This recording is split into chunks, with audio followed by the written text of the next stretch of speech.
5 tips for new players. Ha! I can do that in 5 words. Gnome adopted flick mace fighter. Boom! What's that? Paizo nerfed that combo? That figures. I guess the new players will never know what they missed. Today, I'm going to offer some new player tips for Pathfinder 2nd Edition on today's episode of The Local Disaster Tour Guide.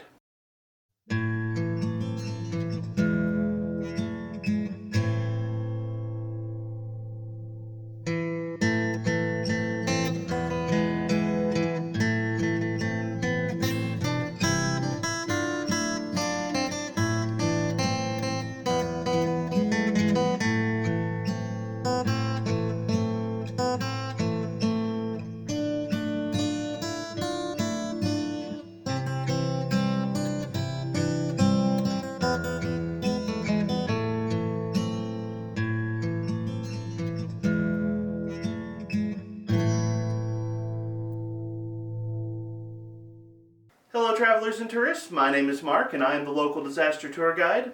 That's right, I am a storyteller who refuses to retrain all of those skill bumps I put into the evil laughter skill. Welcome to a journey through the fantastic world of TTRPGs like Pathfinder and Starfinder, and welcome to a new video series that I'm going to be doing called New Player Tips. Essentially, in this series, I'm going to be offering some new player tips for Pathfinder 2nd Edition. This video series will be a little bit shorter than my normal content, but the goal is fairly simple. I know that right now there are a lot of people who are trying out Pathfinder 2nd Edition for the first time, and while the game itself can seem a little overwhelming, there are some tips and tricks that can help you along the way. So in this video, I'm going to be offering 5 tips for new players to help you get started and maybe have a little more fun in Pathfinder 2nd Edition.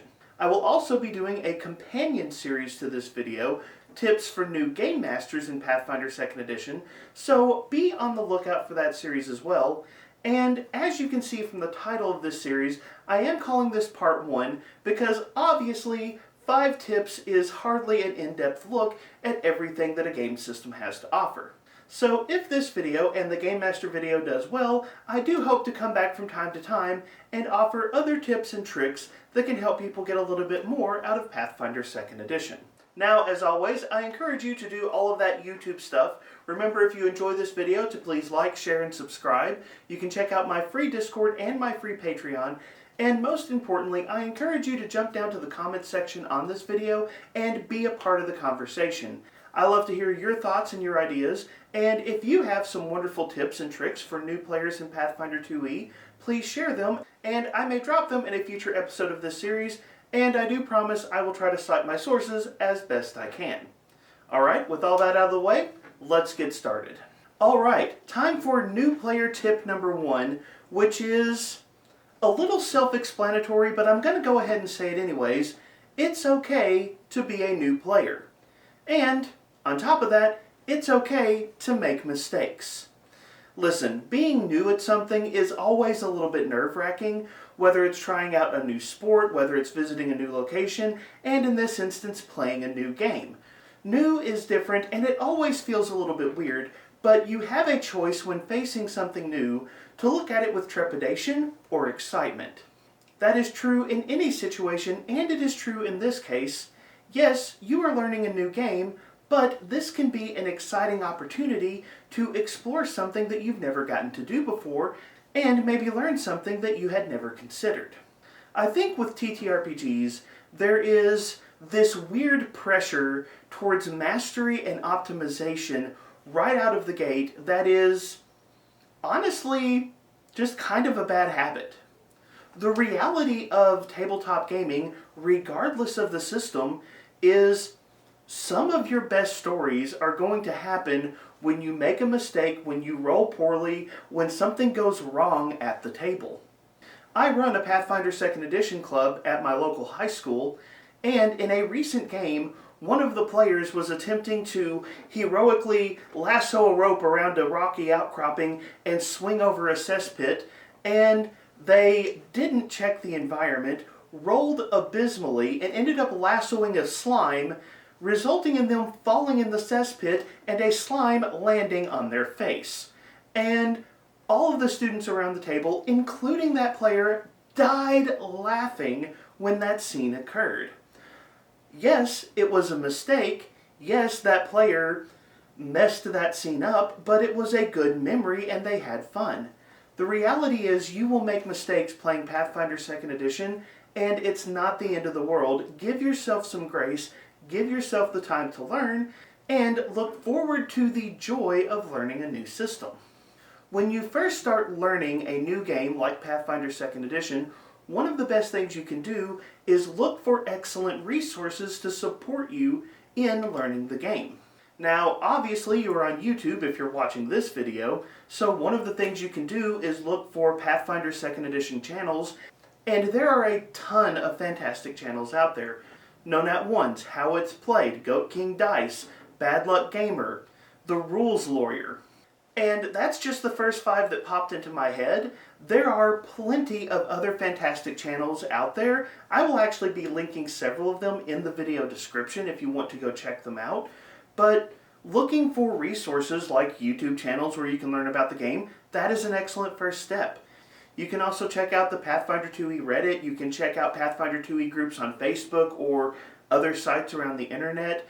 And you can even look for gaming groups in your local community who can help you learn the game. Another thing you can do is be on the lookout for excellent resources that can take some of the pressure off you when you are learning how to play Pathfinder 2e.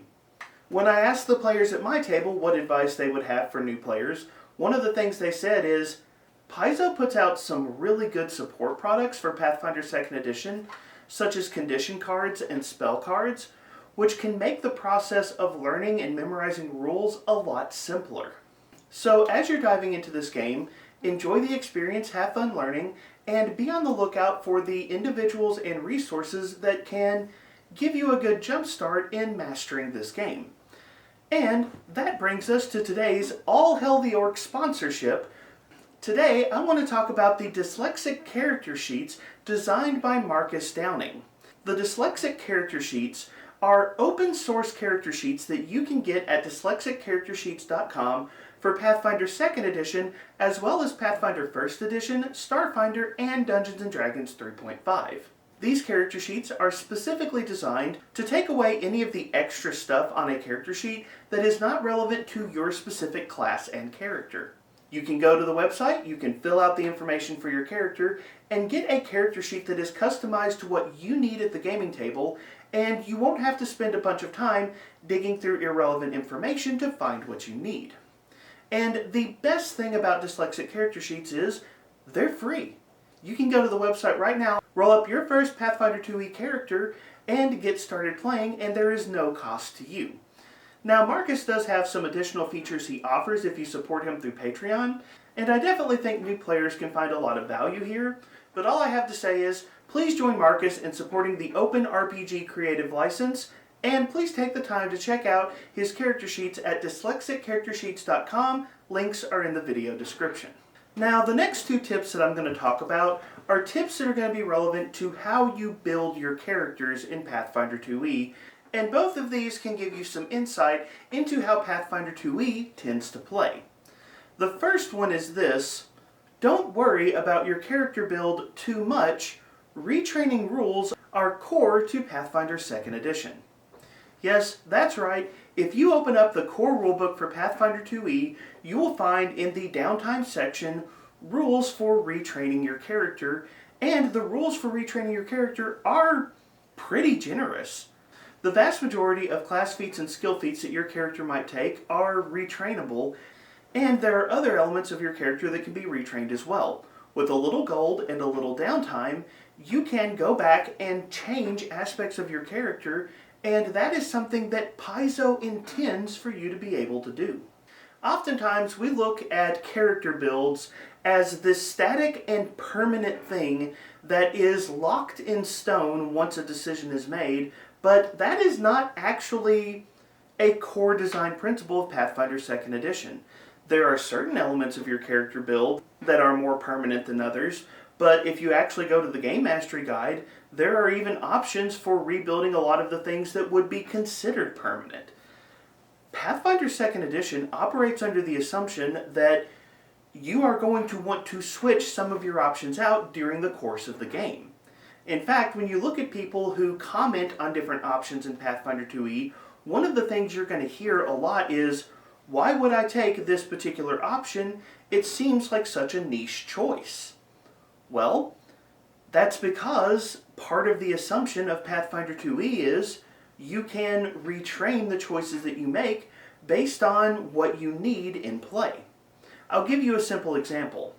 Early on, the champion class has access to different feats that are oath feats. And a good example would be feats like the Shining Oath. Essentially, you as a champion have taken an oath that you are going to do battle against a particular foe that you are driven to defeat. And a lot of people who comment on the oath feats for the champions say something to the effect of, well, these feats are really nice if you're fighting that particular type of monsters. I believe the Shining Oath deals with the undead, if I remember correctly. So, if you have the Shining Oath and you're fighting undead, sure, it's a wonderful class feat, but if you're not fighting the undead, it's a wasted pick. Well, think about this narratively. Your champion takes an oath against the undead, and you battle the undead for several weeks, several months, maybe even a few years, but then you defeat the undead that you have been battling for ages. There's nothing that says that your champion can't retire that oath. You have fulfilled what you decided to do, and then you can turn around and take an oath to go slay that evil dragon that's been raiding the kingdom. You can retrain the feat based on the needs of your character and the story. What this means is, if you make a mistake building your character, you can retrain it. Maybe you take a particular combination of abilities and feats, and it turns out they aren't just playing the way you wanted them to play, or maybe a little bit down the road you realize, oh, this option over here is a better fit to what I was trying to do. Well, there are core rules to the game. It is an assumption that Paizo built into the game that you can, with a little money and a little downtime, switch those things out. So, tip number 2, retraining rules are core. Don't forget that Paizo intends for you to use them. My next character building tip is actually something that Paizo designers will tell you about this game, and that is they intend for you to build your character wide, not tall. Now, I talked about this earlier in tip number 1. There is this push in a lot of tabletop RPGs towards character optimization, and it's a mentality that we very quickly fall into. In order for my character to be good, I have to push my character in an optimized direction, and I have to be the best of the best of the best, or my character's just not going to be very satisfying in play. And in a lot of RPGs that is true. But Pathfinder 2e, one of the things you'll hear a lot of people say is the math in this game is pretty tight. And because of that, while there are things you can do to optimize your character, the reality is you can often only optimize your character so far. So, if I want my character to be the world's greatest wrestler, then I'm naturally going to be prioritizing the athletics skill anytime I use a skill bump. That's a pretty obvious thing. But I can only bump my athletics skill so far before I've pushed my athletics as far as it's going to go, and I have extra choices that need to go somewhere else. A lot of people come to Pathfinder 2nd Edition expecting the kind of extreme optimization push that you see in other TTRPGs, even games like Pathfinder 1st Edition, and the reality is, Paizo has done a lot of work to make that unnecessary. The typical DC for a legendary check in Pathfinder 2nd Edition is 40. And a level 20 character who is trained in a skill, assuming no other modifiers, can actually pass a legendary skill check on a roll of 18 or better, and if they have any other modifiers helping them, which they probably will, that check gets even easier. That's right, you don't have to have a legendary skill to succeed at legendary checks in this game. Sure, it helps, but you can still be effective even with standard training. You'll hear a lot of people say that you absolutely need an 18 in your key ability score in order to be effective, or at the very least a 16, but I've seen an actual play example at my table of a spellcaster. That's a rabbit trail I'm not going to chase, but if you know, you know. I have seen a spellcaster with a key ability score of 14 be effective at my gaming table. Is it something I'd recommend for every player? Probably not, but I have seen it done. Optimization is not the end-all be-all of this gaming system, but rather, Paizo encourages you build wide, not tall. What they mean by that is, look for ways to add versatility to your character so that your character can respond to a variety of situations and try a variety of tactics. Versatility is very powerful in this game, and I could probably do a bunch of tips and tricks just on that point. But realize, Paizo wants you to flesh your character out and let your character be and do a variety of things.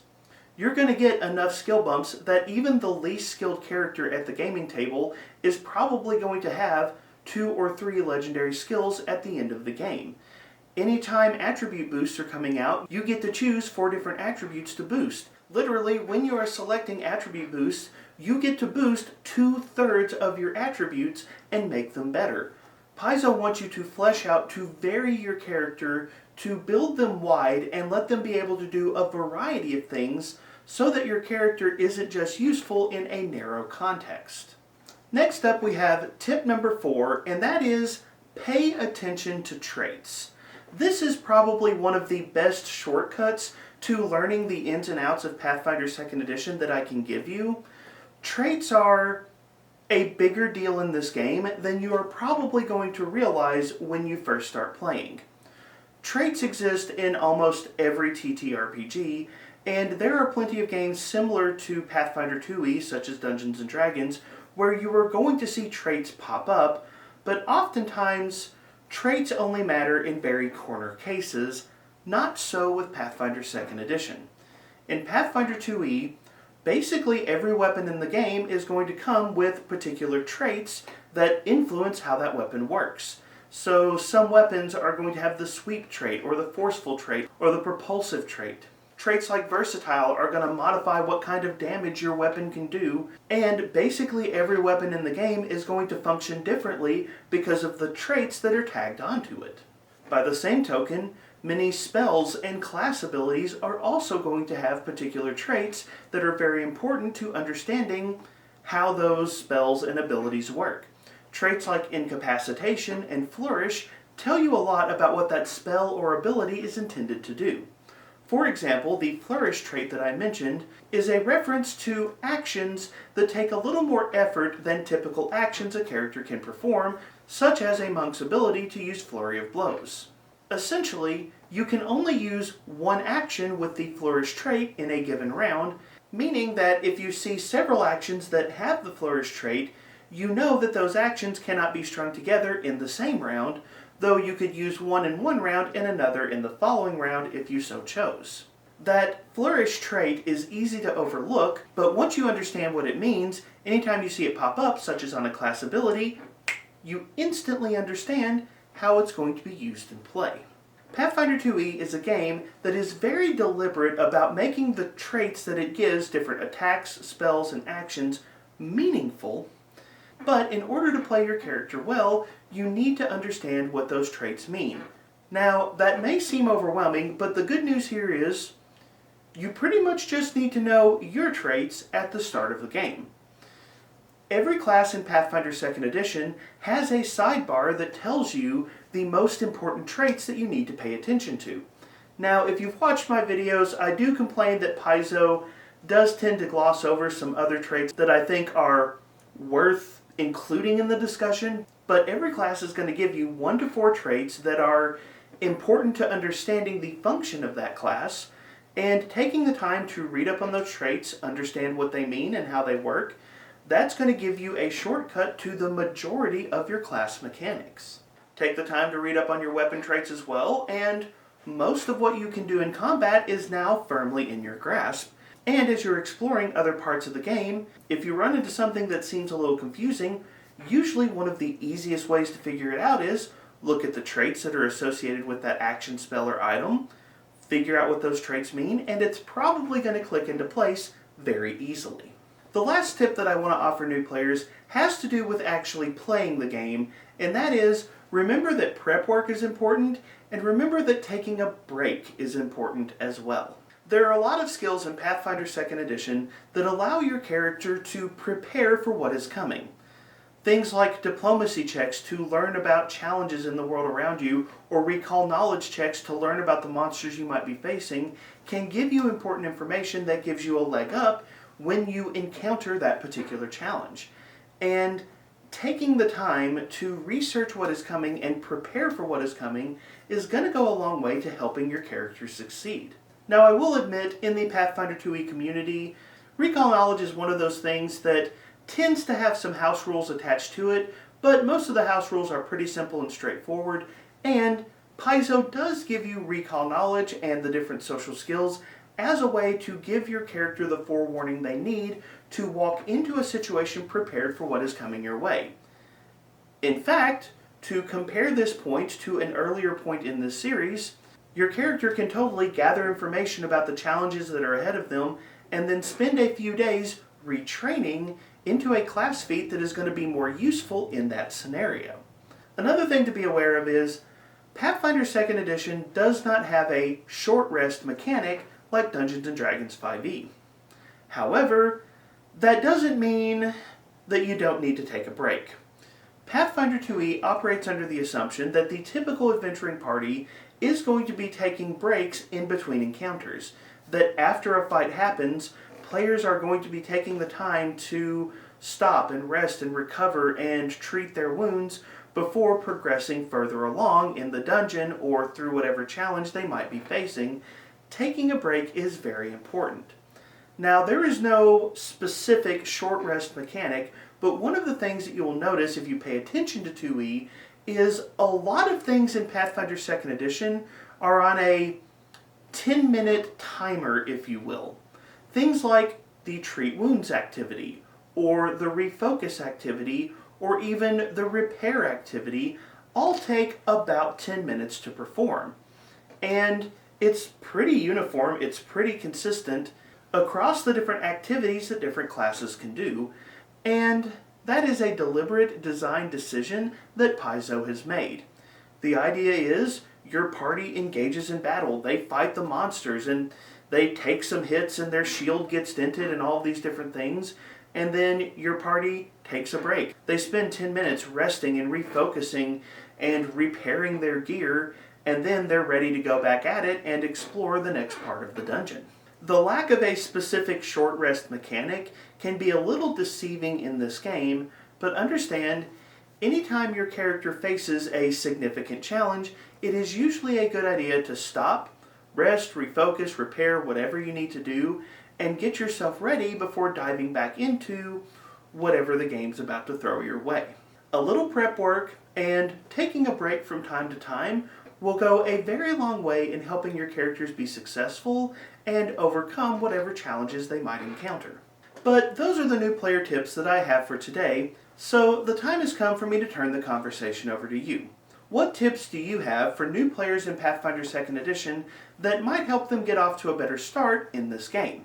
Jump down to the comments section and let me know your thoughts and your ideas, and if you are a new player to Pathfinder 2e, let me say, welcome to the game. I hope you have a fantastic experience, and if you have any questions that you would like me to cover, feel free to leave those in the comments section as well, and I will try to work those into future episodes in this series.